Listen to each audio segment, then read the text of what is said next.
Salut à tous, donc bienvenue donc sur ma chaîne Hashtag Henri. Donc aujourd'hui on va parler de comment gagner de l'argent en utilisant le temps des autres, en prenant parce que tu l'utilises.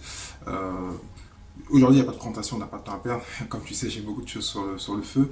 Et même si j'ai une nouvelle équipe, j'ai toujours pas assez de temps. Donc, je vais parler direct, plus de présentation, plus de ceci. Je t'envoie juste la vidéo sur YouTube. Et on verra après avec la personne qui va prendre cette partie-là, ce boulot-là. Donc, si toi, tu es monteur dans YouTube, contacte-moi. On verra si on peut travailler ensemble. Donc, comment gagner de l'argent en utilisant le temps des autres. J'en ai déjà un petit peu parlé, mais là, je vais parler de différents sujets, surtout donc mon cas à moi. Et puis, un cas que je me rappelle, j'avais lu le magazine Fortune, parce que moi, je le reçois toutes les mois, je crois, toutes les 2 semaines. Et j'en avais gardé un, je voulais faire un titre dessus. Bon, après, je me suis dit, ça va vous ennuyer, mais je vais quand même en parler pour ceux qui sont intéressés.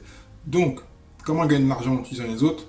Vous l'avez déjà entendu de façon basique. Si tu veux, t'as un business et que tu veux scaler, faire ta compta, c'est stupide, donc t'en prends un comptable. Puis après, je vous ai parlé, à un moment, j'avais parlé donc de prendre une personne chez vous pour faire le ménage, ça vous fait gagner 2 3 heures, et vous faites autre chose. Après, on peut scaler. Donc là, dernièrement, tu as entendu dans son podcast que j'ai recruté donc, des personnes sur Upwork. Donc j'ai pris une personne qui fait la rédaction web. Même si tout le monde dit que le blog c'est moi je trouve que c'est pas mal, ça ramène du trafic. Quand j'ai arrêté, j'ai vu la différence. J'ai bientôt le monteur audio qui va arriver, community manager, Pinterest, tout ça. Vraiment, je ferai tout ça. Et les coûts sont moins importants parce que c'est pas une paire de personnes que je prends en France. Même si mon rédacteur, bah, je paye quand même pas mal. Mais bon, il est bon. Euh, donc voilà. Mais pourquoi je parle de ça? Et parce qu'on m'a posé la question pourquoi automatiquement je veux cette personne. Donc, je vais t'expliquer un petit peu pourquoi et tu vas voir l'intérêt. Dernièrement, il y a 2 3 mois, je lisais un article donc, de Fortune et qui me faisait le classement des structures, c'est des structures milliardaires, hein, la rentabilité des structures par rapport au nombre d'employés et au nombre de personnes qui travaillent. Au chiffre d'affaires et au nombre de personnes. Et donc, j'ai oublié le classement malheureusement, je l'avais gardé et puis j'ai dû le jeter. Et c'est pendant que je faisais la vidéo, je me disais, ah ouais, je l'avais gardé ça parce que ça m'intéressait. Et il y avait un classement, et dans les 20 30 ça commençait à 300 000, 400 000 par personne. Donc, t'as 100 personnes, 100 personnes te font en moyenne 300 000 personnes, 300 000 euros de chiffre d'affaires, et donc tu multiplies les 100 par 300 000, donc ça fait que c'est une structure qui te fait précisément 30 millions de chiffre d'affaires. Voilà. Là, c'est en millions. Donc, c'est des structures qui ont 50, 100 000 employés, des grosses structures. Et donc, ça, c'est pour te corréler, te voir la différence, que ce soit petit ou grand, il faut avoir le même état d'esprit. En ligne, j'avais appris, moi, quand j'étais rentré dans l'affiliation de 3 ans, de 3 4 ans plutôt, une structure qui indiquait, parce que je discutais, je voulais moi, commencer déjà à débuter à scaler et à recruter, il disait pour un bon virtual assistant ou une équipe, il faut que dans ton esprit, que cette personne te ramène 100 à 150 000 euros de chiffre d'affaires, enfin c'est en dollars, mais chiffre d'affaires par an. Non, c'est plutôt. Souvent, quand on a l'esprit de recrutement, c'est un coût, c'est un achat. Là, non, c'est un investissement. Tu vas former les personnes. En plus, je ne reviendrai pas sur ça. C'est ce qui est moi, mon gros problème. Parce que souvent, on est solopreneur, on a un peu peur de recruter. Puis recruter, on peut se rater. Ce qui m'est déjà arrivé. Je me suis souvent raté dans d'autres structures que j'avais avant, où j'ai pris les personnes, j'ai cru, j'ai pris le temps, et en fin de compte, les personnes n'ont rien foutu. Et je ne vais pas critiquer l'esprit français, parce qu'en plus j'ai une personne qui s'était inscrite pour rester avec moi un instant, puis ainsi dès qu'elle a pu avoir son chômage, elle est partie. Elle l'a fait juste pour ça, parce qu'elle était avant indépendante, donc je me suis dit, il est indépendant, il va être bon, il va faire son travail.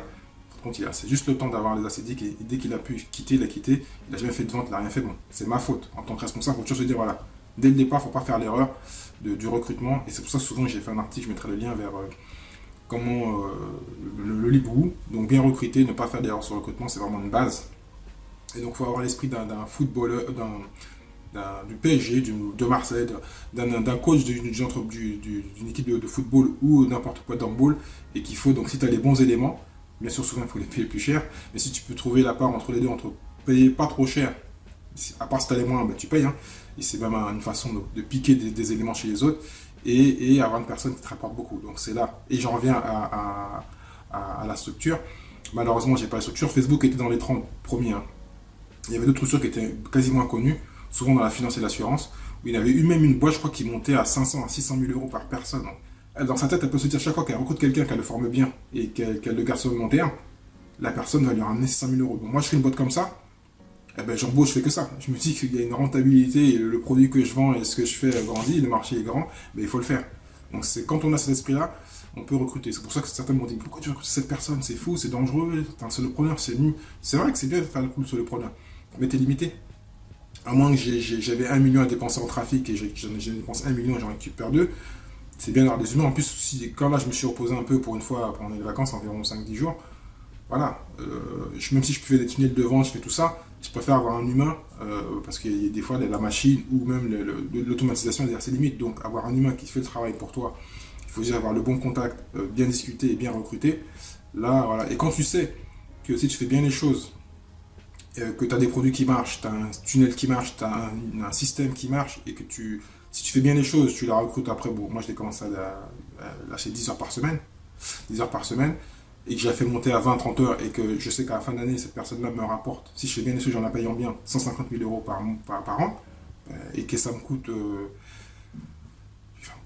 5 000 € parce que là, c'est une personne dans un pays à bas coût. Et même 10 000 €, parce qu'on a discuté, vraiment, je lui dis combien il veut gagner. Je lui dis, ça n'a pas de problème. Si tu m'as mis 150 000, je te paye même 25 000. Ça ne me dérange pas à l'année. Aucun problème. Parce que j'ai de la marge. Donc voilà. Donc il faut voir cet esprit-là. Donc c'est comme ça qu'on gagne de l'argent en employant donc, le temps des autres, en faisant le coup de ce que ça rapporte. Est-ce que vous, ça vous rapporte?